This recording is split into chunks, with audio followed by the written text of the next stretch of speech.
everybody, my name is Chris Tharp, as always, and today we're taking a look at a little project that I threw together for my mom.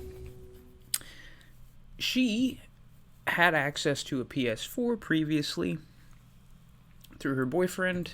They had a falling out, and she lost access to her PS4, which I had bought Subnautica for her because she loves diving games. The other day she brought the game back because there was no way for her to play it, so I decided I'd try and throw something together that sort of resembled Subnautica. And this is not it. No, that's a joke. This is it. A lot of the techniques I used to put this together, we've already covered in previous videos. We've gone over things like the terrain generation, doing the object placement, painting of the textures on the terrain, basically most of the ins and outs of the Unity terrain system that is currently still in preview. It is super nice, and you can get some really cool results. I definitely want to say that this particular project I threw together in like 3 days, so not a whole bunch of work has been put into it. I worked for a good chunk of that 3 days on it, but the main idea was to capture the tone and feel of Subnautica while at the same time putting my own flair on it. So let's just do a quick look at the game and how everything plays out. Take a peek real quick.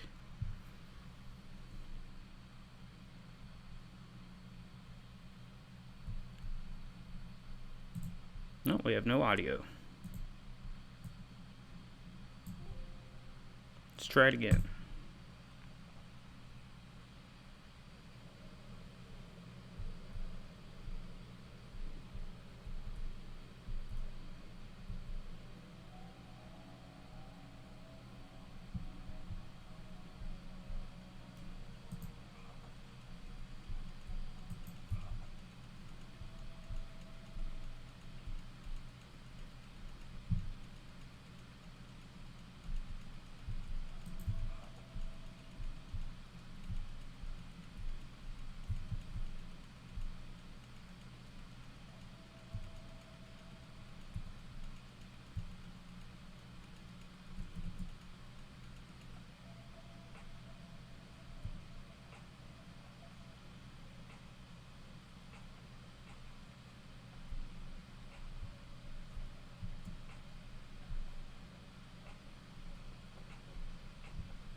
Okay, that was a majority of the content that I put into it. Obviously, it's not a whole bunch, but it is an attempt to kind of capture the feel. I just wanted to real quick go over a couple of the elements in the game and how they got put there, essentially. So first things first, we've got our character controller here. This is a basic character controller from the standard assets package from Unity. I have edited it a little bit to be able to interact with everything a little differently, but for the most part, standard character controller with mouse look movement. Not too complex there. Our terrain, we've built it with the still in preview Unity terrain editor, the new one. I think the terrain editor itself is the old one, but they just have an updated package. It allows for some new brushes and stuff like that.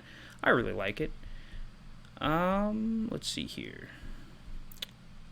The hand animation was done in Blender, and I actually generated the hand using a program called MakeHuman, which is pretty nice.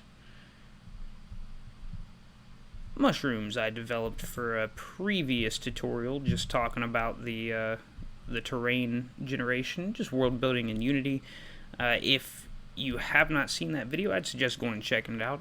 I think it's just called World Building in Unity. There's got an intro and then 2 parts. It's a little bit long, but you know, there's a lot to go over.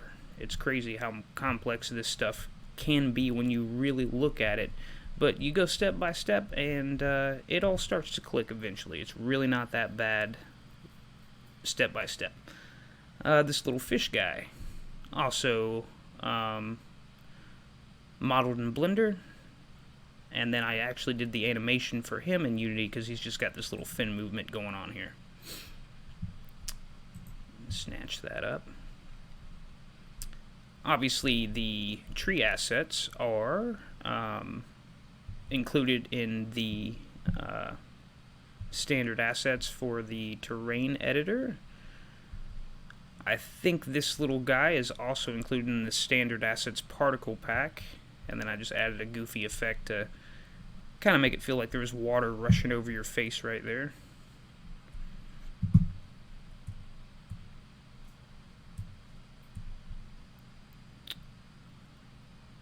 These little kelp plants. Sorry about that rock in the air. Like I said, I threw this together. The kelp plants there, modeled in Blender. I should have animated them because they'd be quite easy to animate in Blender and then import into Unity. Once again, the world building in Unity videos cover importing your models from Blender into Unity. And it turns out, even with 3D models, everything transfers pretty well. Works out pretty well. Let me see here. What I've done to differentiate the underwater and above water is a change in the fog effects. A little crab guy there. So essentially, within Playmaker, and you could do this with C# as well, of course, but I'm mainly working with Playmaker, as much as I can anyway. Unfortunately, you can't get away with it all the time. Sometimes you gotta delve into some C#, but all I've done is change the fog settings for this, the coloration and the density, so that's all that creates the underwater effect. And then there's literally just a gigantic volume cube here. It's a cube that I've given a box collider to, and then treat it as a trigger. And so we have it set up to where whenever you are within that trigger, it changes the fog settings. Also activates our little animated swimming arms. This was also done in Blender and MakeHuman.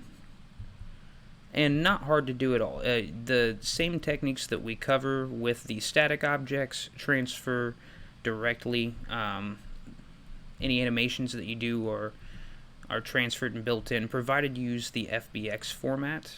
I did not try any of the other ones, like the 3DS or anything like that. What else do we have here? So we have these schools of fish. I'm sure I didn't utilize this the best that I could, but it's a new thing for me. I actually used the visual effects graph to generate these schools of fish. I could go over that in more detail later, but honestly, I gotta learn more about it. I want to know what I'm talking about, you know? We got these little guys that are, again, oh, where'd he go? He's right by me, I know he is. There's a crab.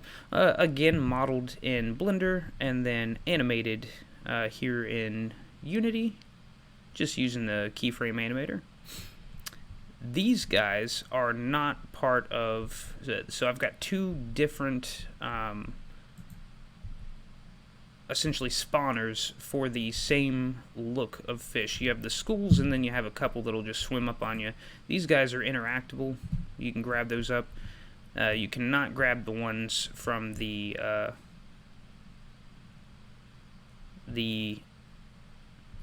virtual visual effects graph editor, the particle systems that they create. Obviously, so the way I have those interacting, I feel like we covered a little bit about it in the Playmaker video, the initial one that I did working on Project P, the larger game that I'm working on right now. But essentially, you just give the object a collider, mark it as a trigger, and then you're able to have events initiate based on those collisions. In this case, it works like a chain, so whenever you swim up to the guys, an event is triggered, but it doesn't tell you that. Only whenever you go to click on them does it actually play the animation and consumes them. I started to do a food system, or a hunger system, I guess you'd call it, but haven't gotten around to that yet. Like I said, this mostly just messing around. I wanted to make something that my mom could enjoy. She loves Subnautica, any diving underwater games. This guy was animated and modeled in Blender. I didn't go through the effort to really texture him, but yeah, he swims around, makes a sound. And then let me see here.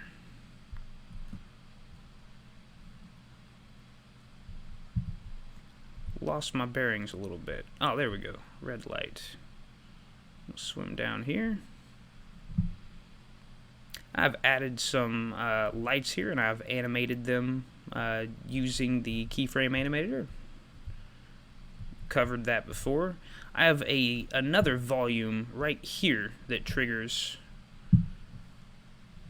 That essentially does the same exact thing that the water volume does, but this time it's a bit of a darker green color and a higher density fog. This is just to kind of capture that, hey, we're going lower sort of feel. Things are getting darker. And I added a little flashlight in there.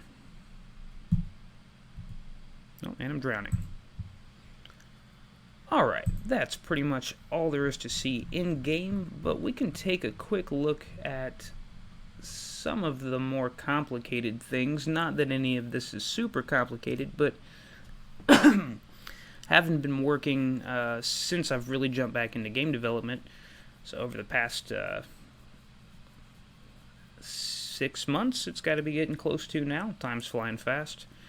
I've not done a lot of 3D, so this is kind of my first jump into 3D in a while. And before that, whenever I was younger, working on this type of stuff, 3D was the name of the game for me. But I've had a lot of fun in 2D, and it was nice to jump into 3D for a second and play around. So we have our rigid body first-person shooter controller. That's literally just straight from, where is it? Yeah, standard assets built into there. And then you see here I have my hand models just parented to that. So they just hang out, and whenever they're needed for an action, this particular model, this just reacts to exiting the cave, just to give you kind of a sense of presence. But I essentially have a trigger zone right here. And as soon as the player collides with that trigger, I think it's set up right here. There we go. Very simple, 2 blocks. I've got a finite state machine on this trigger cube here. It just says on trigger enter player. I've added a separate collider to our player character, so he's able to collide with things and then also have a trigger input as well. So this essentially just senses for the player to come into contact with it, and then we play an audio sound and play our animation. We can see up here. Oh. Now the animation was not referring to the trigger object, but to our player character. And his animation is somewhere. I think it's this right here. Okay, yeah, so this is the static where he's just chilling, and then this animation gets activated, and as it ends, you can see over here, probably kind of hard to see on a small screen, but he plays his animation, hands pop up, and then it blends right back into arms being static where they are. So really simple stuff, but it had a pretty good effect, especially mixed with the post-processing. I do believe we also went over that in the world building tutorial, so that helps a lot. A lot of the stuff I've already covered. I believe we covered texturing 3D objects as well. Let me show you. Pop over here. Here is Make Human. And this is not the exact model I use. This is one my girlfriend was playing around with last night. Gonna use her for something else. But you can see that you can create pretty decent humans in this pretty quick. I essentially did that and then just made sure it auto builds a rig for them in your export settings, and you have a bunch of different options. Let me see here. Export FBX, and then you're able to specify the rig type. There it is. Okay, yeah, so I have it set to game, so it's nice and simple.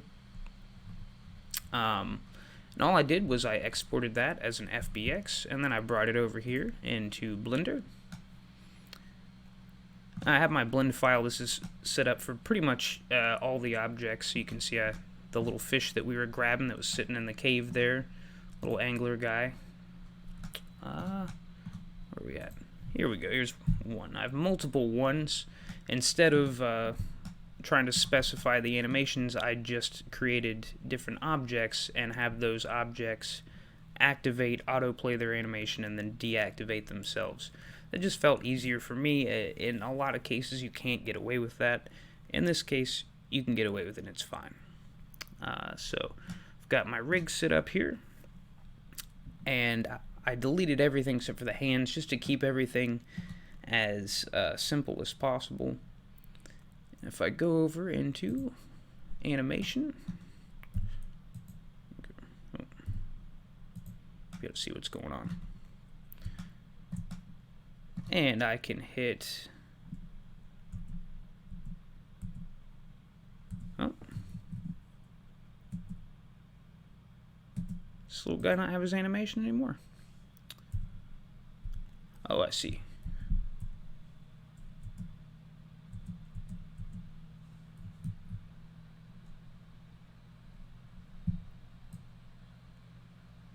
There we go. Oh, that's embarrassing. So, down here, it looks like I was rendering a still image of that fish for the visual effects graph editor, the particle system on the Schools of Fish. So I just need to make sure to change my end frame to something a little bit higher. Running at 250. That's the default. And hit spacebar. And he'll play his little animation. That's actually the swimming animation. You can see how basic it is. And it's keyframe down here. We did not cover any keyframe animation within Blender, but it works pretty similarly to in Unity. If you guys want, I'll do a separate tutorial for that, but there's a bunch of them out there. They're all over the place. And I got this guy here. Let's see what he's doing. Okay, and that's the reach out and grab animation. Once again, very simple. Not a whole lot going on. Little octopus over here. Doing his thing. So, animated all that in Blender. Brought it over here, back into Unity, threw it together. As far as aesthetics, we already covered that.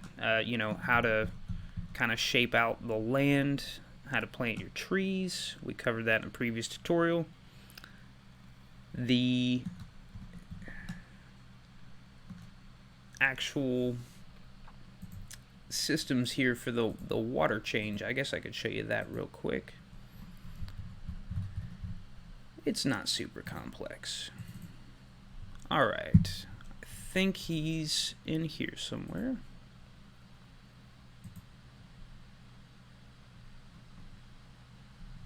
Okay, so yeah, I have a couple different systems working on this. Set audio pitch.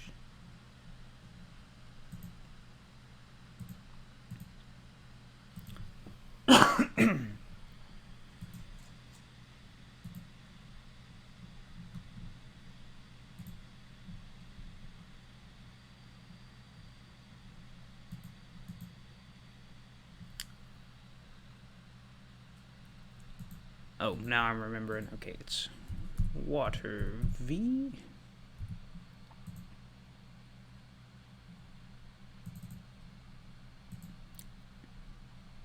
So this is my actual water volume. It's just a big old box.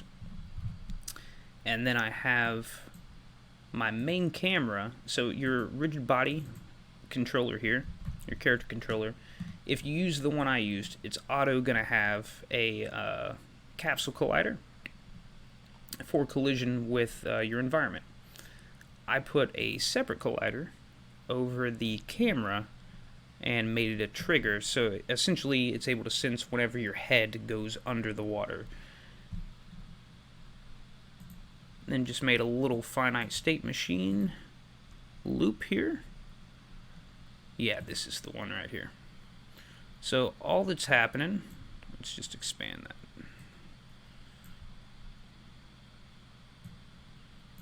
All that's happening is in our initial state, it's just chilling there. Whenever it collides with the water tag object, obviously our water V, we have it tagged as water.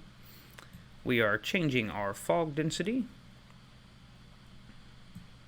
I'm sorry, initially we are making sure our fog density is set to the default value of what you want it whenever you're external to the water.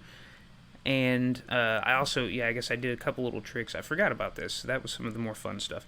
So I did some little tricks with the lighting to be able to get the caustics. There might be a better way to do it, but I enjoy just experimenting around. Long story short, I kept the directional light that is acting as our sun is the same color that I wanted it whenever you're outside of the water. Whenever it transfers over, that light color changes, and then I also have the fog color change and the fog density change. Obviously set gravity down so that you're not just falling down to the bottom of the water. Let me see here.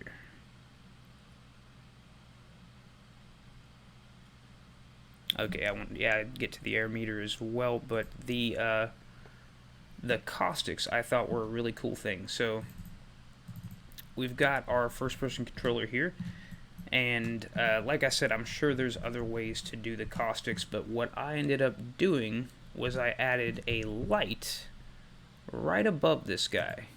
Not that one.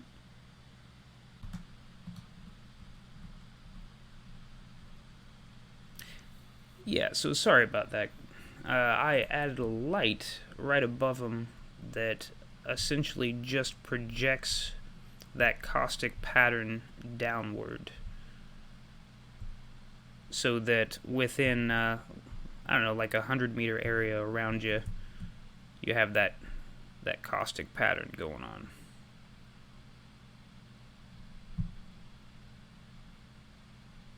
And it looks like the reason that I'm not finding it is I broke it somehow. Oh, there we go. There we go. I was gonna say, something's wrong here. So yeah, not the best caustics in the world, but they're doable. They work for something like this. Pop out of that. And I think the only other thing that I thought was kind of fun was this silly air meter I have here. I don't know if you noticed, but it pops up in the bottom left-hand corner. It's not the best UI in the world, but it kind of gets the point across. Hey, you have a limited capacity. That capacity is going down. Let's see. Yep, really basic stuff. It's essentially set to be on a timer. It's not activated or awake at all up until you come into contact with the water, at which point it's activated and starts its process. And all I have here is it being on a timer. It's changing the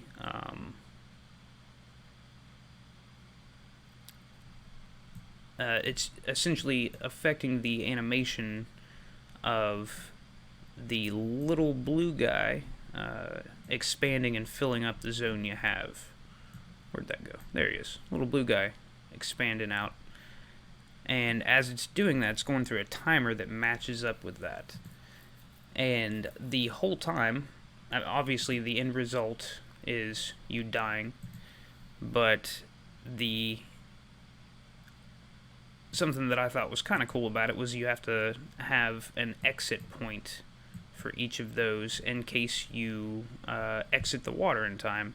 And you could do cool stuff like I have, for example, if you get out within the first stage of the countdown, you just pop out and then it deactivates the game object. You're totally fine. You have lungs full of air, essentially. And if you take too long, hit this second stage, it starts to play a sound, a drown sound of your character sort of struggling a little bit, getting uncomfortable. Hey, I've been underwater for too long. I have no more air in my lungs. If you pop out after you hit that point, then we have a nice got air play, which is just a deep inhale. Little stuff like that can go a long way. This project in particular, I'm probably gonna. Well, I need to optimize it a bunch because I tried to give it to my mom so she could run it on her computer, and it ran at like 10 frames a second. So I need to optimize it for something from, the Stone Age. But just throwing stuff together, you'd be amazed at something that seems like it's working okay, and you toss some audio in with it, and suddenly it works way better. It has a much better feel to it.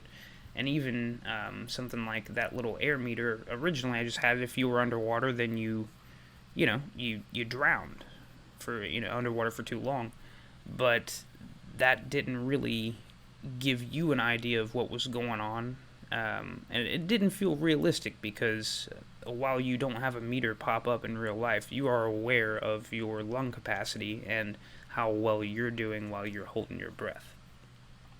So just popping that in there made a big difference. I think that's most of what I wanted to cover. If anybody has any questions at all, let me know. Hit me up in the comments. I really appreciate anybody stopping by. I hope everybody stays safe in the crazy, crazy times we're having right now. If you got time and you feel up to it, like and subscribe. Thanks, guys. Take it easy.